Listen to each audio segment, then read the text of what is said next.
Hello सुप्रभात। मैं जय आप सभी का आईए ट्यूटर में स्वागत करता हूं। हम प्रतिशत वाला टॉपिक पढ़ रहे थे, कल कुछ प्रश्न देखे थे, उसी कड़ी को आज हम और आगे बढ़ाते हैं ना।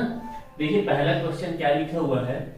मनोज को एक परीक्षा में उत्तीर्ण होने के लिए 36% अंक प्राप्त करने थे। ठीक, उसने 24% अंक प्राप्त किया तथा 9 अंकों से उत्तीर्ण घोषित कर दिया गया। तो मेरे को परीक्षा कितने पूर्णांक का हुआ था, टोटल कितने नंबर का पेपर हुआ था, ये मेरे को याद करना है। ठीक, तो चलिए याद करते हैं। बोला क्या गया है, मनोज को एक परीक्षा में उत्तीर्ण होने के 36 अंक प्राप्त करने थे। वो कितना प्राप्त किया, 24% प्राप्त किया और 9 अंक से वो फेल हो गया। मतलब कि माना कि जो टोटल परीक्षा था वह x नंबर का था, है ना। टोटल मार्क्स कितने नंबर के थे, टोटल मार्क्स बोलूं या पूर्णांक बोलूं, x नंबर के थे। ठीक, तो क्वेश्चन में क्या बोला जा रहा है, x नंबर का 24% मनुष्य प्राप्त किया। ठीक, और कितने नंबर से वह फेल हो गया, 9 अंकों से वह फेल हो गया। तो इसमें +9 करता हूं। ये किसके बराबर होगा, हमारे जो पेपर हुआ है मनोज का, उसमें पासिंग परसेंट क्या है, पासिंग परसेंट है 36%। मतलब कि मनोज जो 24% अंक प्राप्त किया उसमें अगर मैं 9 प्लस कर देता हूं तो हमारा पासिंग नंबर आ जाएगा, पासिंग परसेंट। तो पासिंग परसेंट में दिया हुआ है x का 36%। ठीक, अब इसको आप सॉल्व करेंगे, आपको x का वैल्यू मिल जाएगा और x क्या है हमारा, टोटल मार्क्स अर्थात पूर्णांक है। तो सॉल्व कर लीजिए इसको अच्छे से। x multiply by 24/100 plus 9 equal to x into 36/100। ठीक, अब कौन इसको उधर ले जाते हैं ना, 9 equal to 36/100 x minus 24/100 x। 36 में से 24 का क्या बनता है, 12 बचता है, तो 12x/100। x का वैल्यू मेरे क्या आ जाएगा, 900/12। ठीक, 12 सत्ते क्या होता है, 84 होता है। 12 एकम 12, 12 सत्ते 84, कितना से 6 बचा, मतलब कि 12 पंचे 60। x का वैल्यू क्या आ गया, 75। मतलब कि जो परीक्षा था वह 75 नंबर का था। ठीक, क्लियर है आप लोगों को। प्रश्न 2 और प्रश्न 3 जो है एक ही वैरायटी के प्रश्न हैं। इस वैरायटी के प्रश्न आपके व्यापकों की परीक्षाओं का फेवरेट प्रश्न होता है, इसलिए इस क्वेश्चन को ध्यान से देखिएगा, है ना। पहले तीसरा प्रश्न देखते हैं क्या बोल रहा है। इस्पात क्लब में सभी सदस्य या तो क्रिकेट खेलते हैं या तो फुटबॉल खेलते हैं। यदि 320 सदस्य क्रिकेट खेले और 350 सदस्य फुटबॉल खेले और 220 सदस्य जो है दोनों गेम खेलते हैं, तो इस्पात क्लब में कुल कितने सदस्य होंगे। इस प्रकार के क्वेश्चन में आपको बोला जाता है यदि ए काम कितने लोग कर रहे हैं, बी काम कुछ व्यक्ति कर रहे हैं, ए काम कुछ व्यक्ति कर रहे हैं। ठीक, और ए बी काम कुछ व्यक्ति कर रहे हैं, तो आपको पूछेगा केवल ए काम कितने लोग कर रहे हैं, केवल बी काम कितने लोग कर रहे हैं, टोटल कितने लोग हैं। इस प्रकार के प्रश्न पूछा जाता है तो आपका दिमाग क्लिक करना चाहिए कि यह इस वैरायटी का प्रश्न है। इस वैरायटी के प्रश्नों को कैसे सॉल्व करते हैं, आप सभी ने सिलोजिज्म में टॉपिक पढ़ा होगा रीजनिंग का। उसमें बोला जाता है सभी ए बी हैं, कुछ ए बी हैं, तो उसमें अपन जैसे फिगर भी बनाते थे उसी प्रकार से इसमें फिगर बनाएंगे, है ना। क्या बोल रहा है, इस्पात क्लब में क्रिकेट और फुटबॉल खेलते हैं। 320 सदस्य क्रिकेट खेलते हैं, मतलब कि मैं गोला बनाता हूं, इसके अंदर जितने भी सदस्य हैं वह क्रिकेट की डिनोट करेंगे ना, क्रिकेट खेलने वालों को डिनोट करेंगे, जिनकी संख्या क्या है, 320 है। ठीक, उसी प्रकार से फुटबॉल खेलने वालों की संख्या है 350 और दोनों गेम खेलने वालों की संख्या है 220। मैं एक और गोला बनाऊंगा, एक गोला और बना, ये मेरा किसको डिनोट कर रहा है, फुटबॉल खेलने वाले लोगों की संख्या डिनोट कर रहा है, जो मेरा है 350 है। इस फिगर से मैं ये समझता हूं कि ये जो गोला बना है पहला वाला, इसके अंदर जितने भी लोग हैं 320 लोग हैं वो क्रिकेट खेलते हैं, और ये फुटबॉल खेलने वाले लोग का गोला बना है, इसके अंदर जितने भी लोग हैं जिनकी संख्या 350 है वो फुटबॉल खेलते हैं। ठीक, और क्रिकेट और फुटबॉल खेलने वालों की संख्या क्या है, 220। मतलब कि ये दोनों के बीच जो है ये जो है क्रिकेट और फुटबॉल दोनों खेलते हैं। ठीक, इनकी सदस्य संख्या दी गई है 220 सदस्य। ठीक, इतना बात समझ में आ गया।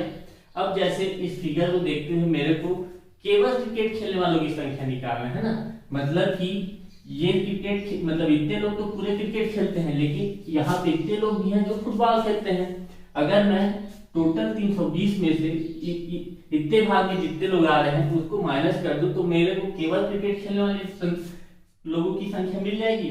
बिल्कुल मिल जाएगी। मैं क्या बोल रहा हूँ, ये जो गोला है ये क्रिकेट खेलने वालों का है। ठीक, अगर मेरे को केवल क्रिकेट खेलने वाले लोगों की संख्या निकालना है तो ये वाले गोले में से इतने लोग को घटा देता हूँ मैं। मेरे को पता है कि इस पूरे गोले में 320 लोग हैं और ये जो कॉमन पार्ट है इसमें 220 लोग हैं। मतलब कि 320 में अगर मैं 220 घटाता हूँ तो मेरे को केवल क्रिकेट खेलने वाले लोग मिल जाएंगे। और उसी प्रकार से ये वाला जो गोला दिखा रहे हो फुटबॉल को डिनोट कर रहा है। इसमें मेरे को केवल फुटबॉल खेलने वालों की संख्या चाहिए तो टोटल फुटबॉल खेलने वाले लोग 350, इसमें मैं इतने भाग को माइनस कर देता हूँ जो दोनों गेम खेलते हैं तो मेरे को केवल फुटबॉल खेलने वाले मिल जाएंगे। बिल्कुल मिल जाएंगे। तो निकाल लेते हैं केवल क्रिकेट खेलने वाले कितने हो जाएंगे, केवल क्रिकेट खेलने वाले हो जाएंगे 350 320 माइनस 220, 320 माइनस 220। ठीक, इनको घटाऊंगा क्या आ जाएगा, 100 आ जाएगा। उसी प्रकार से केवल फुटबॉल खेलने वाले कितने हो जाएंगे, 350 माइनस 220, 350 माइनस 220 घटा दीजिए क्या आएगा, 130 आएगा। मतलब कि 100 सदस्य जो है केवल क्रिकेट खेलते हैं और 130 सदस्य क्या है, फुटबॉल खेलते हैं। ठीक, और दोनों गेम खेलने वालों की संख्या क्या दिया हुआ है, तो दोनों खेल खेलने वाले की संख्या है कितना है, 220। ठीक, अब देखिए मेरे को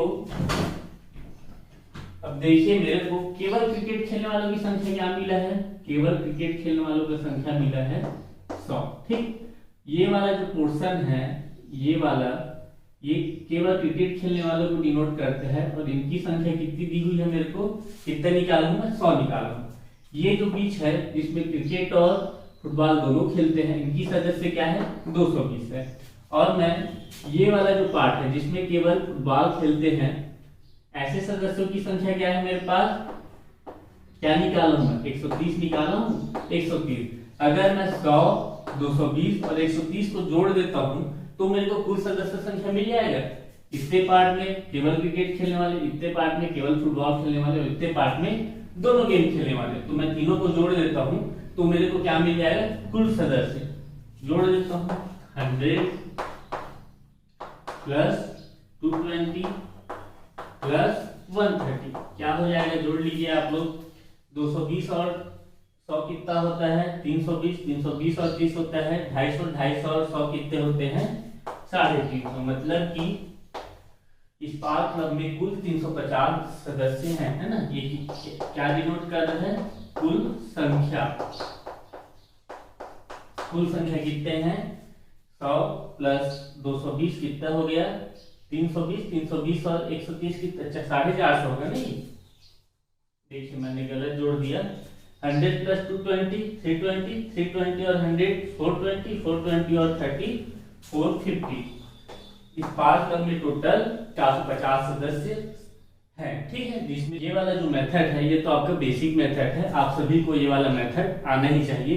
इसके अलावा एक और मेथड है जिसमें आपका आंसर एक लाइन में आ जाता है, उसको अपन देखते हैं। ठीक, आप सभी ने समुच्चय पढ़ा होगा, सेट पढ़ा होगा, उसका इंडिया में उसका मैं फॉर्मूला लिख रहा हूं। क्या है वो, A union B is equal to NA plus NB minus. ठीक, अब इसमें क्या किसको डिनोट करता है उसको मैं लिख देता हूं। A यूनियन B जो है कुल संख्या इक्वल टू NA, एक काम करने वाले लोग, इसको क्वेश्चन के अकॉर्डिंग अपन चेंज कर देते हैं। जैसे वाले क्वेश्चन क्रिकेट फुटबॉल का चर्चा किया था तो ए को मैं क्रिकेट मान लेता हूँ, बी को फुटबॉल मान लेता हूँ। इसी प्रकार से क्वेश्चन के अकॉर्डिंग ये चेंज होते रहेगा ना। ए काम करने वाले प्लस NB मतलब बी काम करने वाले लोगों की संख्या या फिर जो भी काम करें उनकी संख्या माइनस, इसका मतलब होता है कि दोनों काम करने वाले, ए व बी दोनों काम करने वाले, दोनों काम करने वाले। ठीक, ये वाला जो है फॉर्मूला आप लोग अच्छे से याद कर लीजिए। A union B equal to N A plus N B minus N उल्टा यू बी। ठीक है, उसको क्या बोलते हैं मेरे को उतना याद नहीं है। तो इस प्रकार ये वाला जो है आपका आपको याद होना चाहिए। तो ये वाला इस प्रकार क्वेश्चन जो है आपके बहुत ही आसानी से बन जाएंगे। ठीक, उतना कठिन भी नहीं है आपको। ठीक है, अगर फॉर्मूला याद नहीं है तो आपको तो बेसिक कॉन्सेप्ट पता है, थोड़ा सा टाइम लगेगा लेकिन आपका आंसर आ जाएगा। ठीक, इसमें जैसे कि ये वाले क्वेश्चन में अप्लाई करूं, कुल संख्या मेरे को निकालना है। ठीक, कुल सदस्य संख्या निकालना है मेरे को। कुल सदस्य इस पांच क्लब में कुल सदस्य कितने थे ये निकालना है। अब एनए मतलब मैं बोल दिया कि क्रिकेट खेलने वाले, तो क्रिकेट खेलने वालों की संख्या मेरे क्या आई है क्वेश्चन में 320 प्लस फुटबॉल खेलने वाले लोगों की संख्या में क्वेश्चन में क्या दिया हुआ है 350। मतलब ए काम करने वाले क्रिकेट खेलने वाले लोग 320 और बी की जगह मैं लेता हूँ फुटबॉल खेलने वाले लोगों की संख्या क्या है 350 माइनस ए और बी दोनों काम करने वाले मतलब क्रिकेट और फुटबॉल दोनों खेलने वालों की संख्या भी दिया हुआ है 220, तो माइनस 220 कर दो तो आपका आंसर जो है एक बार में आ जाएगा। 320 और 350 क्या होगा 076 670 माइनस 220 0 7 में 2 गया 5 6 में 2 गया 4 450 आपका दो लाइन में आंसर आ जाएगा। ठीक है, ये वाला जो फॉर्मूला है ये आपके दिमाग में रहना चाहिए। ठीक, कुल संख्या निकालने के लिए में ए काम करने वाले और जो भी दोनों काम कर रहे हैं जो भी काम दिया हुआ है क्वेश्चन में वो दोनों को जोड़ दो और जो दोनों काम कर रहे हैं उसको घटा दो तो मेरे को कुल संख्या मिल जाता है। ये भी आप माइंड में रख सकते हैं। ठीक, नहीं तो बेसिक कॉन्सेप्ट तो आपसे तो बनना तय है। दूसरा क्वेश्चन देखते हैं। दूसरा क्वेश्चन जो है तीसरे क्वेश्चन के समान ही बनेगा, है ना। क्या बोला जा रहा है, एक परीक्षा में 36% छात्र विज्ञान तथा 47% छात्र अर्थशास्त्र में उत्तीर्ण रहे।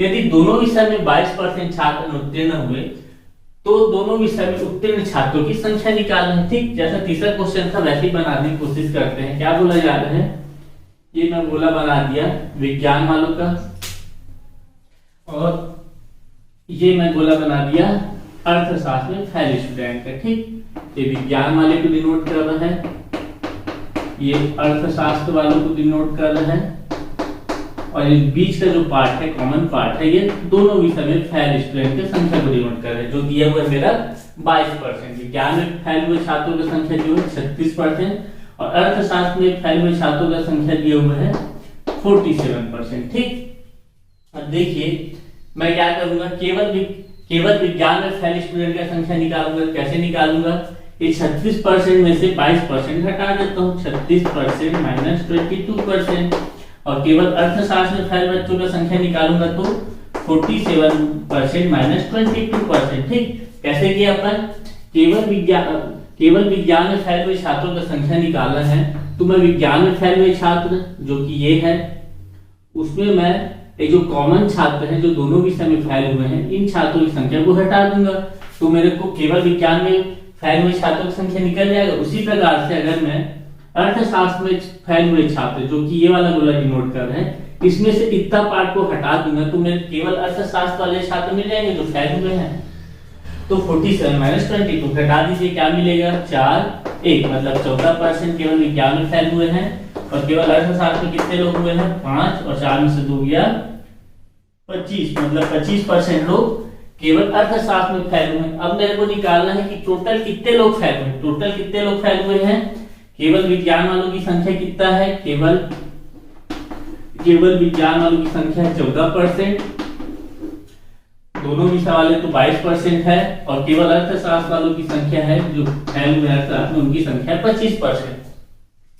तो फेल विद्यार्थियों की संख्या क्या हो जाएगा, टोटल फेल विद्यार्थियों की संख्या 14% प्लस 22% प्लस 25%। ठीक, सभी को जोड़ लो क्या हो जाएगा 4 2 6 6 5 11 की खांसी लाइए 3 2 5 5 और 1 6 61% लोग उस परीक्षा में फेल हुए हैं। ठीक, एक परीक्षा में 61% लोग फेल हुए हैं। क्वेश्चन में पूछा गया है कितने परसेंट लोग छात्र मतलब कितने परसेंट छात्र पास हुए हैं, मतलब पास स्टूडेंट की संख्या क्या हो जाएगा टोटल 100% में 61% लोग फेल हो गए हैं तो पास स्टूडेंट की संख्या क्या हो जाएगा 100% माइनस 61% मतलब कि 39% जो लोग हैं वो पास हो गए हैं। ठीक, 39% लोग पास हुए हैं जितने भी लोग एग्जाम दे रहे थे, और 61% लोग फेल हुए हैं।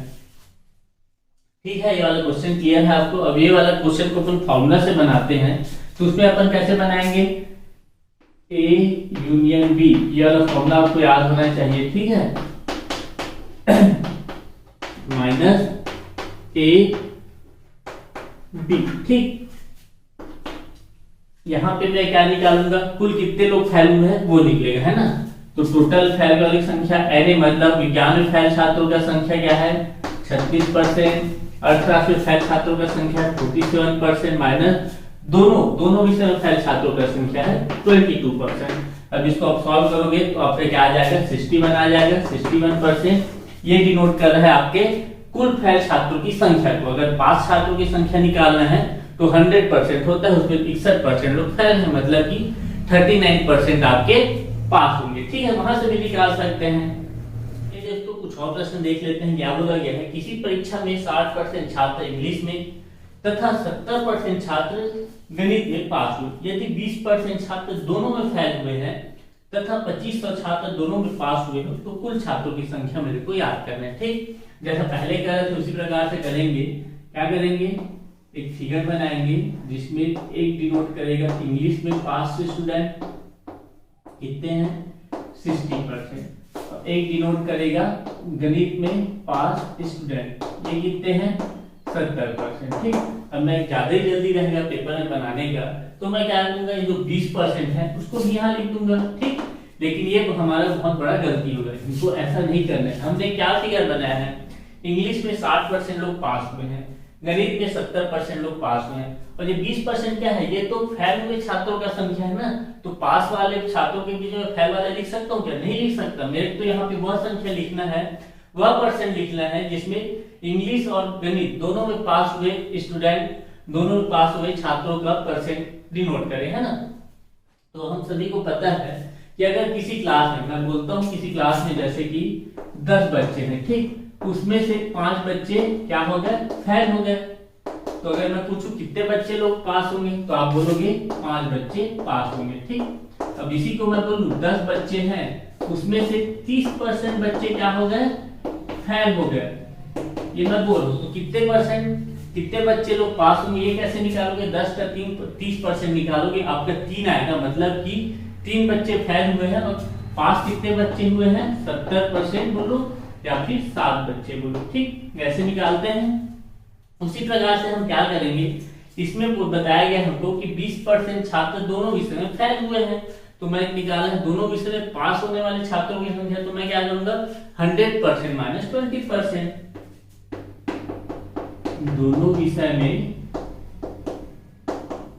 पास उत्तीर्ण छात्र क्या हो जाएंगे 100% माइनस 20% इक्वल टू 80%। अब ये जो कॉमन पार्ट है जिसमें इंग्लिश में इतने बच्चे पास हो रहे हैं, गणित में इतने बच्चे पास हो रहे हैं, दोनों विषय पास होने वालों की संख्या, ये जो कॉमन पार्ट डिनोट करेगा, वहां पे मैं क्या लिखूंगा 80%। ठीक, यहाँ पे आप गलती नहीं करेंगे 80%। अब क्वेश्चन में मेरे दिया गया है कि टोटल पास होने वाले बच्चों का संख्या है 25%, तो हम उसका परसेंट निकाल सकते हैं। कैसे निकालेंगे, थोड़ी देर पहले मैंने बताया था A union B equal to number of A, ये वाला फॉर्मूला तो आपको याद होना ही चाहिए, है ना। ठीक, अब यहाँ पे मैं क्या पुट करूंगा, यहाँ पे मैं क्या, यहाँ से मैं ये वाला जो वैल्यू है इसको पुट करूंगा, तो मेरे क्या मिलेगा, दोनों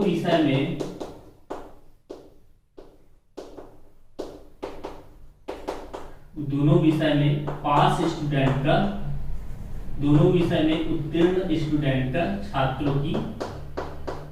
छात्रों का प्रतिशत कैसे मिलेगा, एनए मतलब इंग्लिश में पास होने वाले स्टूडेंट की परसेंट है 60%, एनबी मतलब गणित में पास होने वाले स्टूडेंट का परसेंट है 70%, माइनस दोनों विषय में पास होने वाले स्टूडेंट का संख्या क्या हो जाएगा 80%। 60 और 70 होता है 130%, 130% में मैं 80% को घटाऊंगा, क्या आ जाएगा मेरे पास 50%, है ना।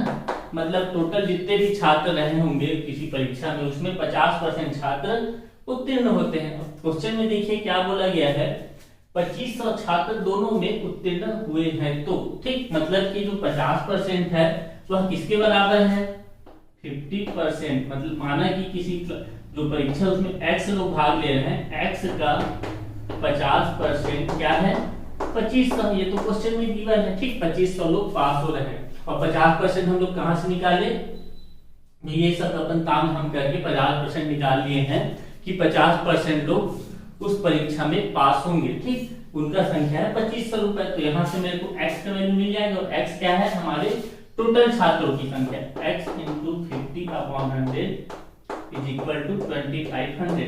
50 एकम 50 दूनी, मतलब x इक्वल टू क्या आ गया, 5000। इससे मैं यह बोल सकता हूं कि उस परीक्षा को 5000 लोगों ने दिया, जिसमें से 2500 लोग पास हो गए। अगर 2500 लोग पास होंगे, कितने लोग फेल होंगे, तो 2500 लोग ही फेल होंगे। ठीक, और उसमें से 60%, मतलब कि इंग्लिश में पास होने वाले लोगों का संख्या 60%, मैथ्स में पास होने वाले लोगों का संख्या 70% और दोनों विषय में पास होने वाले लोगों की संख्या है 80%। ठीक है, जिसमें आपको पूछ लेता कि केवल इंग्लिश में पास होने वालों की संख्या क्या होगा, केवल गणित में पास होने वालों की संख्या क्या होगा, तो उसको आप अपने से बनाइए, है ना।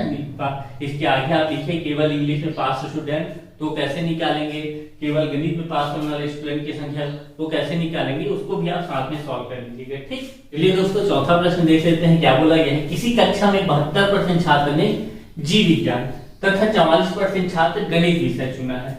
यदि प्रत्येक छात्र ने जीव विज्ञान तथा गणित में से कम एक विषय चुना हो तथा 40 छात्र दोनों विषय चुने हो, तो कक्षा में कुल छात्रों की संख्या मेरे को निकालना है। ठीक, चलो निकालते हैं। अगर आप सभी को ये क्वेश्चन अच्छे समझ आए, इस प्रकार के क्वेश्चन 2-3 क्वेश्चन कर लिए हैं, तो वीडियो को पॉज कीजिए और बनाना चालू कीजिए, है ना। क्या बोला जा रहा है, अपन जैसे 10th क्लास के बाद सब्जेक्ट चॉइस करते हैं, उसी प्रकार से कोई कक्षा है, उसमें जीव विज्ञान विषय को चुनने वाले लोगों का कितना परसेंट है, 72%। क्लास में मान लो 100% लोग हैं, उसमें 72% लोग जीव विज्ञान चुने हैं और गणित विषय चुनने वाले लोगों का संख्या क्या है, परसेंट क्या है,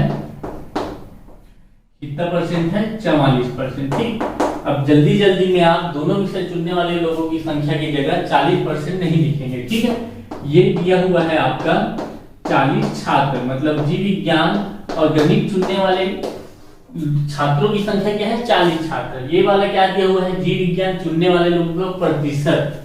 कुल छात्र जितने भी होंगे उनमें से 72% छात्र जीव विज्ञान और उनमें से 44% छात्र लोग ने गणित विषय चुना है। लेकिन दोनों विषय चुनने वाले जो छात्र उनका प्रतिशत नहीं दिया गया है, उनका संख्या दिया गया है ना, इसको ध्यान रखिएगा। तो मैं इसको मान लेता हूं, माना कि x% छात्रों ने दोनों विषय चुना है। ठीक, अब जो हम फॉर्मूला देखे थे, कौन सा फॉर्मूला था, A union B is equal to NA plus NB minus A उल्टा UB। ठीक, तो इसको क्या बोलते हैं आप मेरे बता सकते हैं। ठीक, ये अपन फॉर्मूला देखे थे, ये हमारा रामबाण फॉर्मूला है ना। कोई भी इस प्रकार के क्वेश्चन आते हैं, आप ये फॉर्मूला को बस दिमाग में रखिएगा, आपसे ऐसे क्वेश्चन आसानी से बनेंगे। ठीक, अब देखिए ये वाला जो फिगर बना है, इससे मैं क्या समझ रहा हूँ, 100% छात्र में 72% जीव विज्ञान लिया है और 100% छात्र में से 44% क्या लिया है, गणित विषय लिया है। तो मैं यहाँ पे 100 लिख सकता हूँ, 100%। ये 100% क्या डिनोट करेगा, दोनों सब्जेक्ट चुनने वाले लोगों का संख्या को। ठीक, उसमें से जीव विज्ञान कितने लोगों ने लिया है, 72% लोगों ने। गणित विषय कितने परसेंट लोगों ने लिया है, 44% लोगों ने। और दोनों विषय कितने लोगों ने लिया है, ये मेरे को पता नहीं है। ठीक, कितना परसेंट लोगों ने लिया है, x%।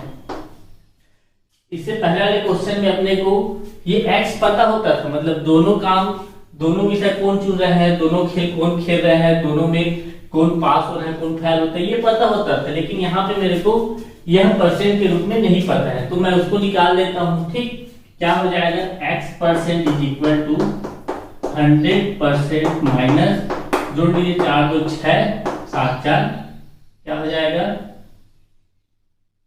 11। ठीक, अब देखिए x इधर आएगा, देखिए मैं यहाँ पे फिर गलती कर दिया हूं मैं,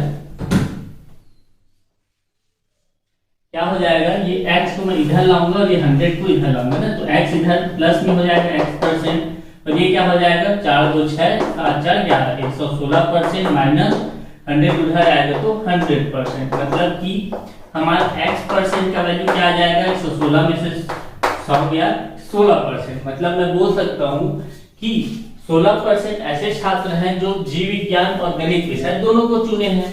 अब देखिए क्वेश्चन में मेरे को गिवन है कि जो दोनों को छात्र चुनने वाले की संख्या क्या गिवन है 40 छात्र। 40 छात्र ऐसे हैं जो दोनों विषय चुनते हैं, मतलब कि x% मेरा क्या आया है 16%, मतलब 16% क्या है मेरा दोनों विषय चुनने वाले लोग हैं। और ये किसके बराबर है, ये मेरा बराबर है 40 छात्रों के बराबर। ठीक, अगर 16% 40 छात्रों के बराबर है, चूंकि जबकि लगाना है ना, तो यहाँ 1% कितने लोगों के बराबर हो जाएगा 40/16 लोगों के बराबर हो जाएगा। ठीक, अब मेरे को कितना क्या निकालना है, कुल छात्रों की संख्या। कुल छात्रों की संख्या क्या है 100%, तो 100% कैसे निकालूंगा 100%, तो दोनों में मैं 100 का मतलब 100% दोनों पक्षों में 100 का मल्टीप्लाई कर दिया तो मेरे को संख्या मिल जाएगा। ठीक, क्या हो जाएगा मेरा 4 दहां 4 चौक 4 दूनी 4 पंचे 20, मतलब कि 10 × 25 ये आ जाएगा 250 छात्र। ठीक, क्वेश्चन में कुछ रखा नहीं है, बस अगर आपका कॉन्सेप्ट क्लियर है तो ऐसे क्वेश्चन आप आसानी से बना लेंगे। लेकिन अब अचानक से सडनली इस प्रकार क्वेश्चन देखेंगे तो आप थोड़ा तकलीफ में आ जाएंगे, आपसे समझ नहीं पाएंगे कि क्वेश्चन को बनाना कैसे। लेकिन अब आपने इस प्रकार से क्वेश्चन बनाने का प्रैक्टिस कर लिया 4 से 5 क्वेश्चन, अब आपसे इस प्रकार क्वेश्चन आसानी से बन जाएंगे, है ना। क्या कि मैं एक बार फिर से बता देता हूँ। क्वेश्चन में बोला गया है कि जीव विज्ञान 72% लोग चुनते हैं किसी क्लास के और गणित को चुनते हैं 44% लोग। दोनों विषय को चुनने वाले छात्रों का संख्या 40 गिवन है। ठीक, तो अब मैं इसमें क्या दिमाग लगाया कि 100% छात्र होंगे किसी भी क्लास में, तो उसमें से 72% जीव विज्ञान को चुना है, गणित को चुना है 44%, और x में मान लिया दोनों विषय को चुनने वाले छात्रों की संख्या। ठीक, यहाँ से मैं x का वैल्यू निकाल लिया 16%। 16% मतलब कि जो कॉमन स्टूडेंट है इसको मैं 16% निकाला। ठीक, x क्या है मेरा 16%। ये 16% 40 छात्रों को डिनोट करता है। किसी भी छात्र क्लास में छात्रों की संख्या का 16% 40 को डिनोट करता है, तो इसको मेरे को 100% निकालने में तकलीफ नहीं होना चाहिए। 16% में 40 निकाल लिया, 1% क्या हो जाएगा 40 हो जाएगा, तो 40% तो 100% क्या हो जाएगा, दोनों में 100 का मल्टीप्लाई किया, आपका आंसर आ गया 250 छात्र, है ना। अतः मैं बोल सकता हूँ कि उस कक्षा में 250 छात्र होंगे। और जिस प्रकार के क्वेश्चन जो है ना आपके व्यापक में पूछते हैं, तो इसलिए आप इस क्वेश्चन को अच्छे से तैयार करके रखिए।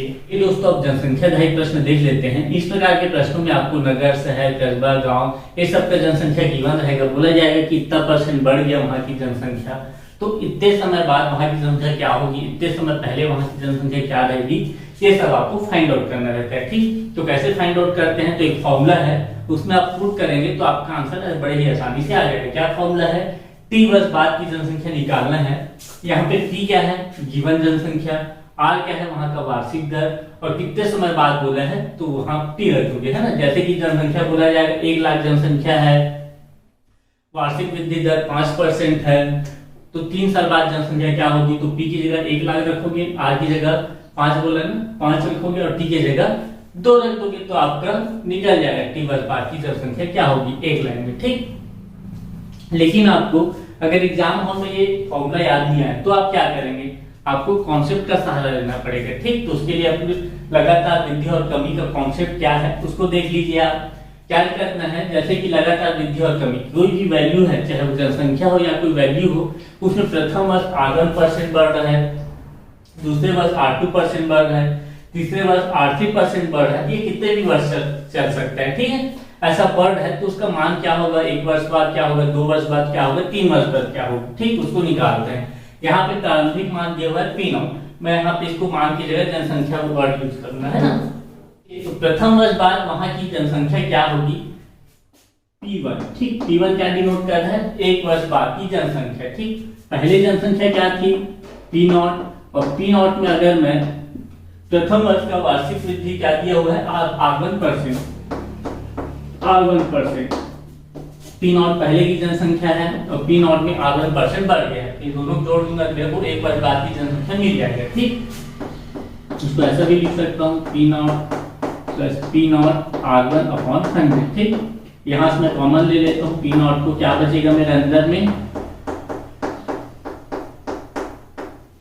ठीक, इतना क्लियर है। ये मेरा एक वर्ष बाद की जनसंख्या निकल गई। अब मैंने निकाला है 2 वर्ष बाद की जनसंख्या, तो फिर क्या हो जाएगा, 2 वर्ष बाद की जनसंख्या मतलब उसके पहले की जनसंख्या क्या हो जाएगा, P1 हो जाएगा।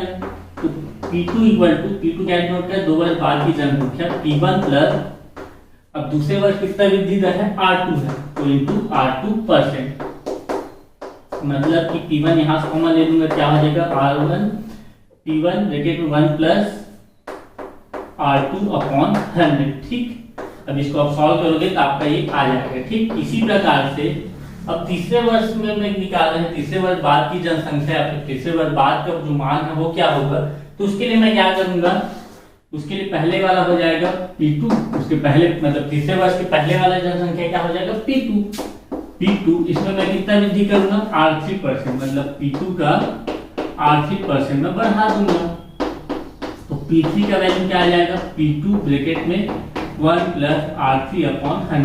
ठीक, ये तो मेरा आ गया, लेकिन मैं डायरेक्ट पुट करना है तो मैं क्या करूंगा, ये P2 की जगह मैं ये वाला मान को रखता हूँ ना, P3 is equal to P2 की जगह क्या रखूंगा, P1 ब्रैकेट में 1 प्लस R2/100, ये तो पहले से था 1 प्लस R3/100। ठीक, अब ये P1 की जगह मैं क्या पुट करूंगा, P0 1 प्लस R1/100, P1 की जगह P0 1 plus R1/100, 1 plus R2/100 और 1 प्लस R3/100। ठीक, ये मेरा 3 वर्षों के बाद का जो जनसंख्या है उसका फॉर्मूला बन गया। ठीक, अब देखिए अगर आपको जो R1 है, अगर बोला जाए क्वेश्चन में यदि किसी शहर की जनसंख्या 10,000 है और वह 3% वार्षिकी दर से बढ़ रहा है, ठीक, तो 3 वर्ष बाद की जनसंख्या क्या होगी, यहाँ पे R1 R2 R3 तीनों क्या है 3% है, तो मैं क्या करूंगा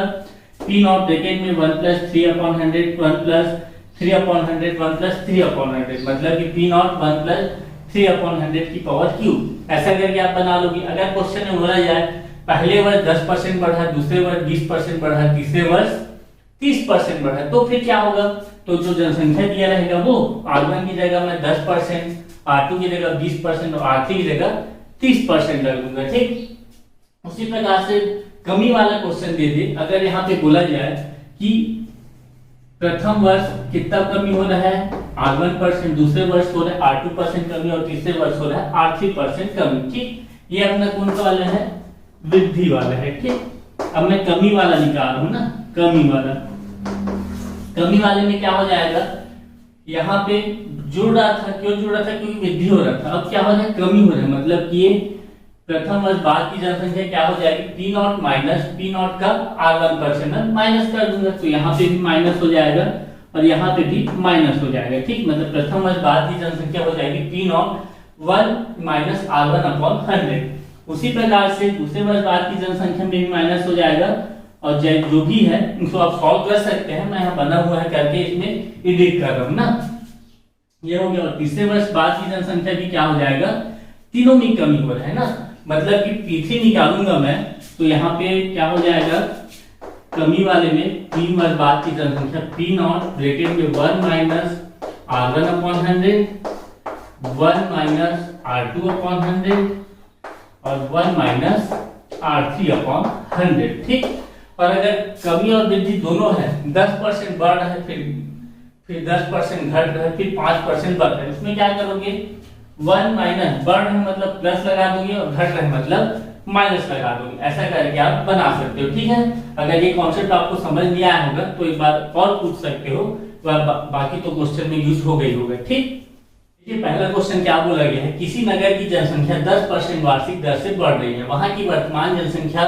1 लाख है, तो 3 वर्ष बाद की जनसंख्या क्या होगी। ठीक है, या तो आप ये फॉर्मूला पुट करिए डायरेक्ट आ जाएगा, मैं जो कॉन्सेप्ट बताया उसी से सॉल्व करूंगा, है ना। क्या बोला गया है, नगर का जनसंख्या मतलब P0 क्या दिया हुआ है 1 लाख, 3 4 5 जीरो है ना, 5 जीरो है। ठीक, वहां का जो ब्याज मतलब जो वार्षिक दर है कितने वार्षिक दर से बढ़ोतरी होती है? 10%। ठीक, आर क्या दिया हुआ है? 10%। प्रथम वर्ष 10% बढ़ा, दूसरे वर्ष 10% बढ़ा, मैं 3 वर्ष बाद का निकालना है ना, तो 3 वर्ष बाद की जनसंख्या, तीसरे वर्ष भी कितना बढ़ा हुआ? 10% बढ़ा। ठीक, क्लियर था आपको? तो मेरे को 3 वर्ष बाद की जनसंख्या निकालना है, मतलब स्टार्टिंग में कितना था? 1 लाख था। 3 वर्ष बाद की जनसंख्या क्या हो जाएगा? पी नॉट ब्रैकेट में 1 प्लस R100। अब मैं इसको ऐसा इसलिए लिख रहा हूं क्योंकि यहाँ पे तो 10-10 दिया हुआ है, तीनों में सेम वार्षिक दर है, लेकिन किसी में अलग रहेगा तो उसमें आप फंसो मत करके मैं स्टार्टिंग से ऐसा करूं ना। आप ऐसा नहीं भी करेंगे तो भी चलेगा, डायरेक्ट निकाल सकते हैं। ठीक, अब देखिए पी नॉट का वैल्यू क्या हुआ है? 1 लाख दिया हुआ है, 4 5। ठीक, आर का वैल्यू क्या है? 10% है, R1 R2 R3 तीनों का।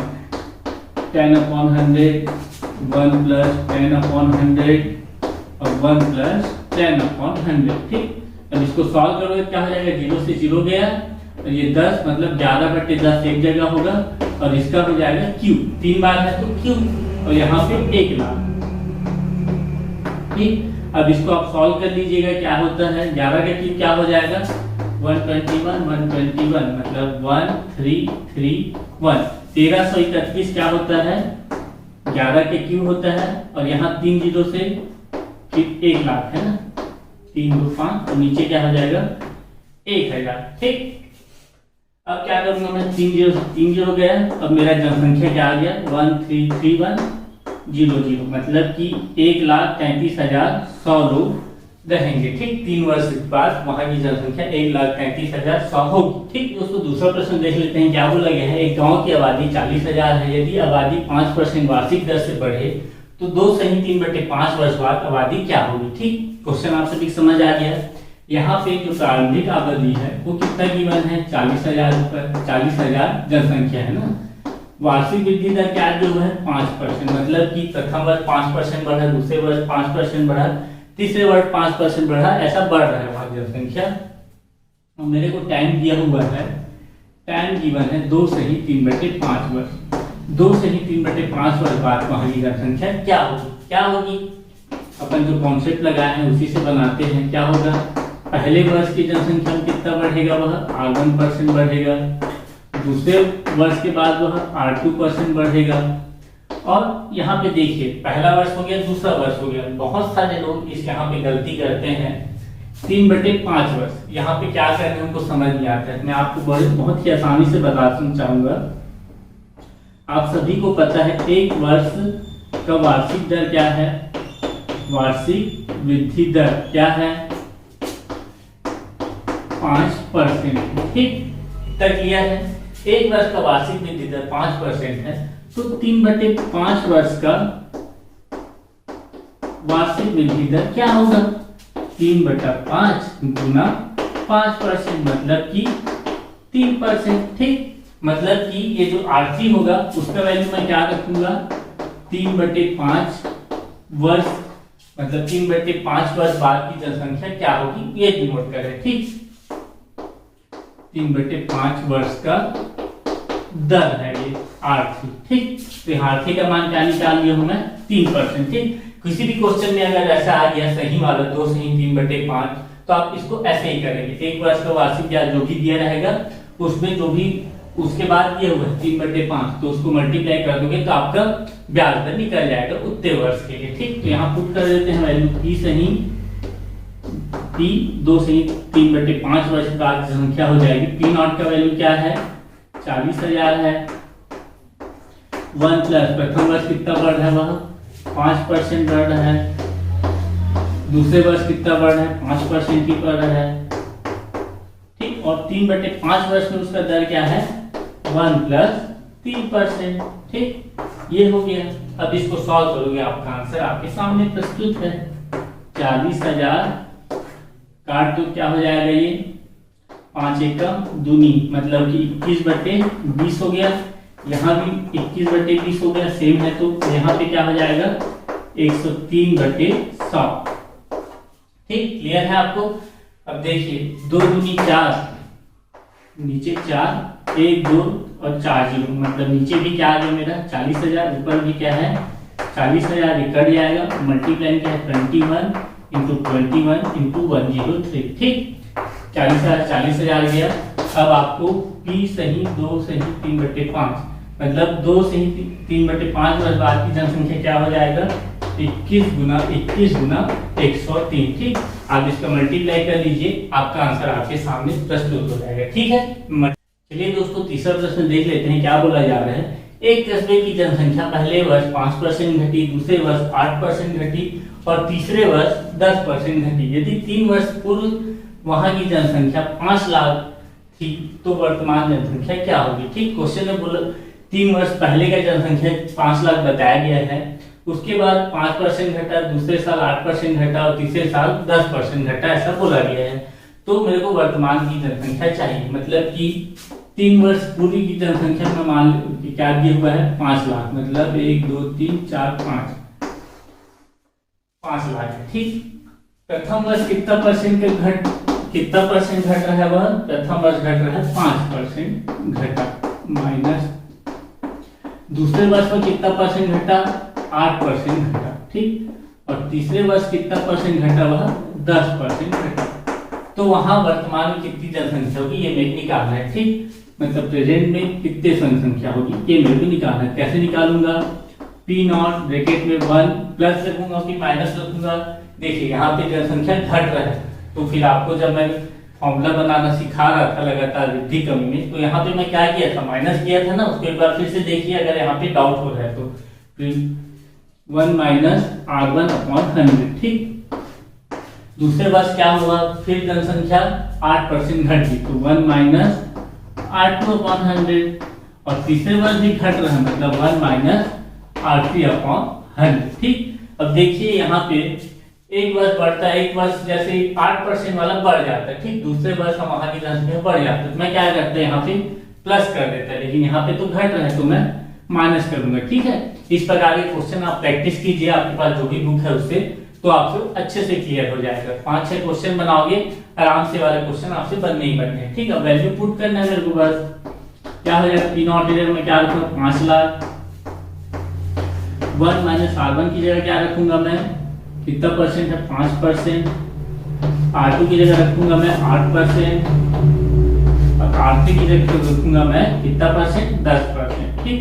अब देखिए इसी क्वेश्चन में आपको सिर्फ फॉर्मूला पता हुआ रहता तो फिर आप क्या करते हैं, बहुत कंफ्यूज हो जाते हैं, आपका जो इक्वेशन है इतना लेंदी बन जाता है कि आप ये क्वेश्चन बनाते ही नहीं। अब देखिए इसमें कितना सिंपल से बनते जा रहा है, इसलिए कॉन्सेप्ट के पीछे भागिए, फॉर्मूला तो नहीं बनेगा तो याद कर नहीं करना है, कॉन्सेप्ट एक बार क्लियर हो जाए तो इससे रिलेटेड जो भी प्रश्न है वो आपसे बड़े ही आसानी से बनेंगे, है ना, और आपको बनाने में मजा भी आएगा। देखिए क्या हो जाएगा यहाँ पे 5 लाख, 5 एकम 20, क्या हो जाएगा यहाँ से 20 में 1 गया 19/20 हुआ, ठीक। उसी प्रकार से यहाँ क्या हो जाएगा 4 दूनी 25, 25 में से 2 गया 23/20 और उसी प्रकार से यहाँ 0 से 0 गया, 10 में से गया 9, 9/10, ठीक। अब इसको सॉल्व कर दो, 2 दूनी 4, नीचे कितना आ गया 4, कितना जीरो आएगा 1 2 3 जीरो लगा दो, ऊपर कितना है 5 लाख, मल्टीप्लाई भी ये क्या है 19 है ना, 19 इंटू 23 इंटू 9। अब यहाँ से काट दीजिए, 3 जीरो से 3 जीरो गया, अब ये कटेगा क्या 4 एकम 4, 4 एकम कितना से बचा 1, 4 दूनी 8, 2 बचा 4 पंचे 20, 125, मतलब कि वहां का जो वर्तमान जनसंख्या कितना हो जाएगा 125 इंटू 19 इंटू 23 इंटू 9। अब इसको आप मल्टीप्लाई कर दीजिए, आपका आंसर आपको मिल जाएगा, ठीक है। मैं मल्टीप्लाई नहीं कर रहा हूं, आप कर सकते हैं इतना छोटा काम, ठीक। चौथा प्रश्न देखते हैं क्या बोला गया है। एक नगर की जनसंख्या 3,11,250 है, ठीक। कितना बोला गया है, नगर की संख्या 3,11,250 है, ठीक। उसके बाद बोला गया है वहां फीमेल और मेल, मतलब पुरुष और महिलाओं का अनुपात क्या दिया हुआ है, फीमेल और मेल इनका अनुपात है 43:40, ठीक। इतना क्लियर है। ये बोला गया यदि मेल में साक्षर 24% और फीमेल में साक्षर 8% है, मतलब कितने लोग एजुकेटेड हैं कितने लोग साक्षर हैं, मेल जो है उसमें, मेल जो है कहाँ दिया हुआ है, मेल जो है उसका 24% और जो फीमेल है उसका 8% लोग साक्षर हैं। तो मैं क्वेश्चन में पूछ रहा है कि नगर में साक्षर जनसंख्या क्या थी। ठीक, तो आप क्या निकालेंगे, आपने अनुपात समानुपात इसके पहले ही पढ़ा है, तो आप सभी यहाँ पे फीमेल और मेल का जनसंख्या निकाल सकते हैं। कैसे निकालेंगे, फीमेल की जनसंख्या, फीमेल की जनसंख्या क्या हो जाएगा, 3,11,250 का फीमेल क्या है, क्या अनुपात है 43, तो 43 अनुपातिक योग क्या हो जाएगा, 43 और 40 होता है, कितना होता है 83। ठीक, अब 83 से इसको भाग दोगे तो क्या आ जाएगा, देखिए 83 8 तिया 24 8 चौक 32, मतलब कि 83 इंटू 3 करो क्या आ जाएगा, 3 तिया 9 8 तिया 24 249 है ना। तिया अब कितना बचा, 311 में से 249 जाएगा तो 349 मतलब इधर का 51 और 11 कितना होता है 52 62। ठीक, 62 बचा, तो 62 क्या है 2 लगाऊंगा तो देखिए 83 को कितने बार मल्टीप्लाई करूं मैं, 8 छक्के 48, 8 सत्ते मतलब उसी के आसपास मैं देख रहा हूं ना, 8 सत्ते कितना होता है 56 होता है।